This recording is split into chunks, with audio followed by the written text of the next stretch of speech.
A is a protein in human blood.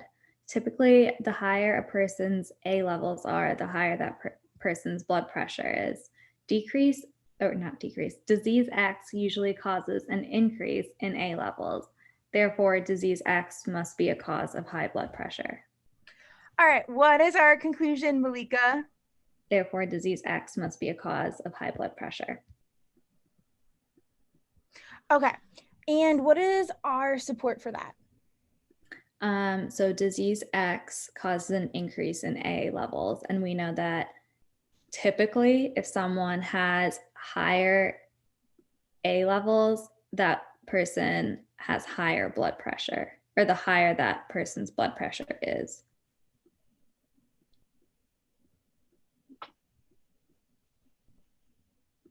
All right, so what is the flaw here? What did you predict? I predicted that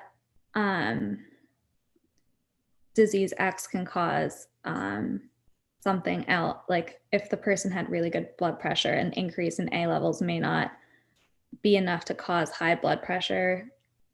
Does disease X have to cause high blood pressure? No. Well, that's like no, I don't think so. No, it usually, usually it causes, so our issue, okay, so I think we can agree that disease X does cause an increase in A, right? That's just a fact. Like this tends to happen. Yeah. But does an increase in A have to cause an increase in high blood pressure? No. No, why not? Well, so they said typically, and then also if the person like doesn't, if the person has like great health otherwise, and they just happen to have higher A than like the average person, that doesn't mean So does this sentence here mean that a higher A causes higher blood pressure? No. No, what could be happening in just that second sentence? I'll highlight it in red. Does it have to be that higher A causes higher blood pressure, or what else? What could it mean? That there's like another factor causing, Both of them, or high blood pressure causes higher A. yes, excellent. So what happens if higher blood pressure causes higher A? Then we would know nothing about X causing higher A. So this is a correlation causation flaw. Okay. Where I think a lot of people get tripped up is because it's not necessarily a conclusion that's flawed. I mean, it is, but it really goes back to our premise, assuming that A is causing high blood pressure. Okay. All right, so go ahead and read. Oh, so A, I'm going to go ahead and cross A off. It confuses a necessary condition with a sufficient. We don't have any conditional things going on here. All right. Oh, these are some good ones. Answer choices to break down. So go ahead and read B, Malika. Great, B, and I chose B. Okay, great. It overlooks the possibility that even if a condition casually contributes to a given effect, the other factors may fully counteract that effect in the presence of that condition. Okay, so it overlooks the possibility that even if a condition causally contributes to a given effect. So what is the condition that causally contributes to a given effect? The disease contributing to high blood pressure. Okay. Other factors may counteract that effect in the presence of that condition. So disease X, so we're saying that even if disease X causes high blood pressure, we don't think about that. There might be something else that, even though when you have disease X, it makes you not have high blood pressure.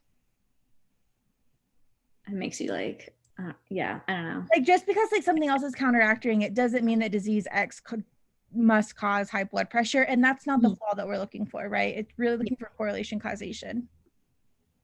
All right, go ahead and read C, Brittany. Oh, well, let's go ahead and read D, Brittany. Okay. It confuses one phenomenon's causing a second with the second phenomenon's causing the first. So it's confusing one thing All right. So the one thing is like the disease is causing the blood pressure, with the blood pressure causing the disease. That's what it's saying? It confuses one thing causing a second. So it confuses with the disease causing high blood pressure with the idea that blood pressure causes disease X. Yeah, I don't think that's what happens. No. But I thought that was a tricky wrong answer. Well, I thought E was tricky. It took me a hot minute to think about E. All right, go ahead and okay, yeah. Because our issue is like if this was referring to this one, I kind of would have liked it. But once again, we don't know if the second one actually causes the first. Like it could. And so for D to be correct, we would actually have to know that the other one is what's causing the first one. And we don't know if it's causing it either way. All right, Brittany, go ahead and read E. Oh, okay. It takes for granted that if one phenomenon often causes a second phenomenon, that second phenomenon often causes a third phenomenon, then the first phenomenon cannot ever be the immediate cause of the third. Okay. Okay, so what does it takes for granted mean? It ignores or assumes. Yeah, so it assumes that if one phenomenon causes a second phenomenon, so let's say that it assumes that if one phenomenon, so if in that second, okay, so if X causes high A and high A causes high blood pressure, this is terrible, then the first phenomenon cannot ever be the immediate cause of the third. Do we assume that? No. That one was so confusing though. That one took me so long to really break down what it was saying. To figure out what it was saying. Okay. Wait, all right, go ahead and read C, Malika. It illicitly infers solely on the basis of two phenomena being correlated that one causally contributes to the other. So wait, I have a question about that sentence. Typically, the higher a person's A levels are, the higher the person's blood pressure. So we said that the flaw here is that like the blood pressure could be what's causing the A levels. Or there could be something else causing both of them. Okay, but like how would it need to be phrased if, so like, you know how you just charted it up there, like X gives you higher A levels, like how would they need to phrase it exactly so like that there wouldn't be a flaw there? They would have to say the higher or having a high A causes, they would actually have to tell us that it's causing the blood pressure.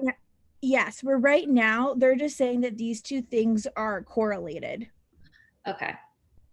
Does that make sense? I think I took it like when I was. Oh no, you made the easy assumption, the easy jump to, oh yeah, these things are correlated. This is causing this, and and that's the jump that our conclusion makes is that one's causing the other. Okay. But really, they could just be correlated. Yeah. Okay, so they would need to be more specifically, like it would need to. They would have to say like